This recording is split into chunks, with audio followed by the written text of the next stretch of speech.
Crônicas do Amanhecer. Por Feijão.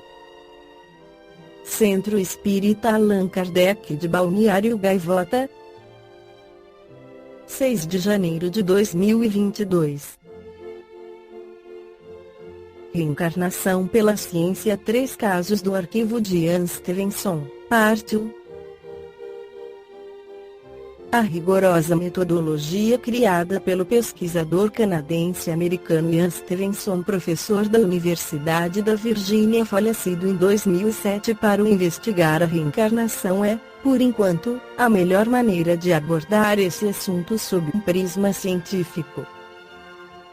Os detalhes dos casos selecionados, apresentados em livros como 20 Cases Suggestive of Reincarnation ou European Cases of the Reincarnation Type, sempre impressionam as mentes mais arejadas.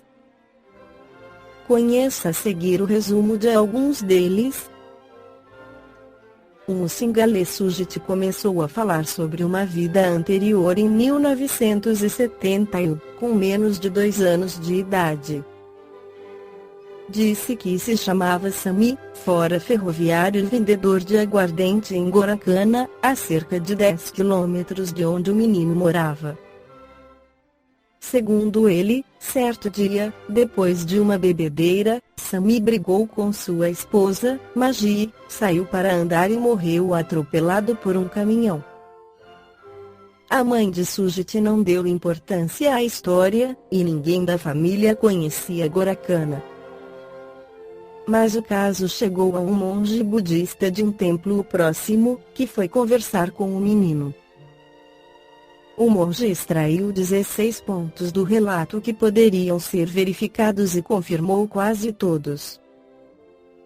Descobriu que um Sami Fernando vivera em Goracana até 6 meses antes de Sujit nascer. Sami tivera as profissões citadas pelo garoto, fora casado com Magi e morrer atropelado por um caminhão.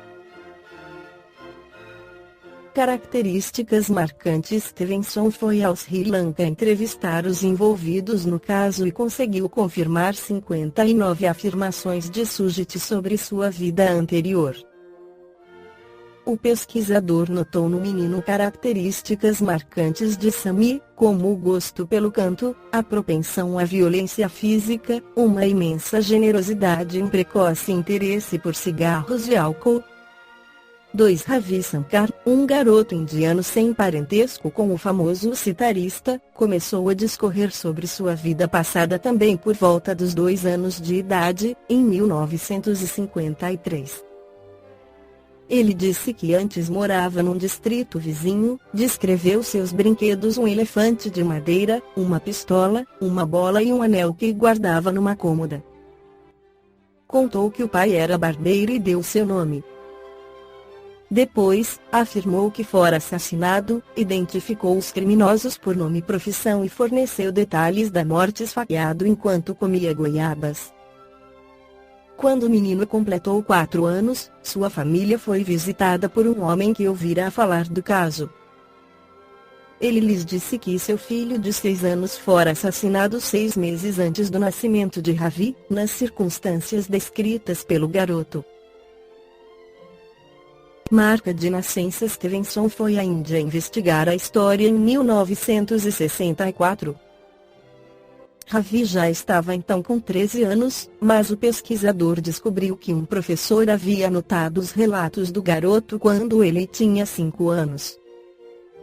A partir desse material, Stevenson conseguiu confirmar 26 pontos da narrativa de Ravi, como os brinquedos, o anel na cômoda e as goiabas. Ele também notou uma espécie de cicatriz no pescoço do adolescente, semelhante a um antigo ferimento à faca já fechado. Quando criança, Ravi tinha pavor de facas e lâminas e ficava com medo de visitar a região onde o outro menino fora morto. 3. Jimmy Svensson, um garoto do Alasca, dizia ser o irmão falecido de sua mãe. Além de reconhecer o lugar onde havia morado a 160 quilômetros de sua residência na vida atual, ele se lembrava de diversos fatos de sua suposta vida anterior, incluindo a maneira como havia morrido baleado no estômago.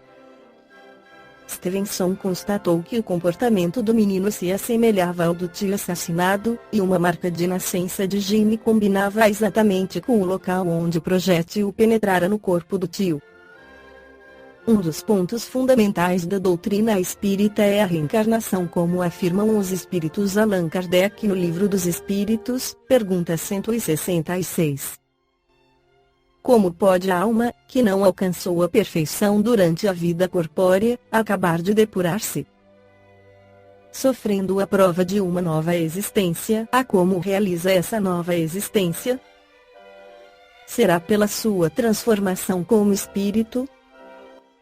Depurando-se, a alma indubitavelmente experimenta uma transformação, mas para isso necessária lhe é a prova da vida corporal. A alma passa então por muitas existências corporais?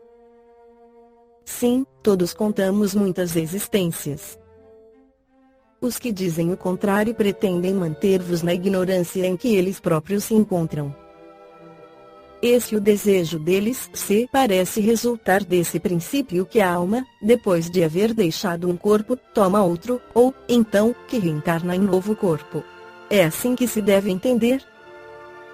Evidentemente, 167.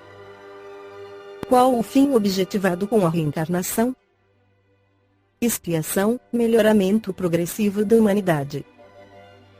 Sem isto, onde há justiça, 168.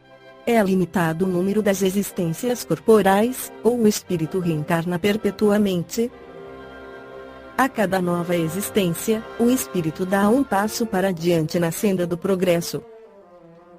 Desde que se ache limpo de todas as impurezas, não tem mais necessidade das provas da vida corporal, 169.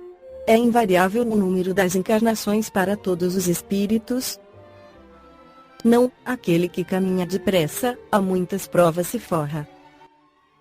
Todavia, as encarnações sucessivas são sempre muito numerosas, porquanto o progresso é quase infinito, 170. O que fica sendo o espírito depois da sua última encarnação? Espírito bem-aventurado, puro espírito. Balneário Gaivota, 6 de janeiro de 2022. Por Feijão. Centro Espírita Allan Kardec de Balneário Gaivota. Que a paz esteja com todos.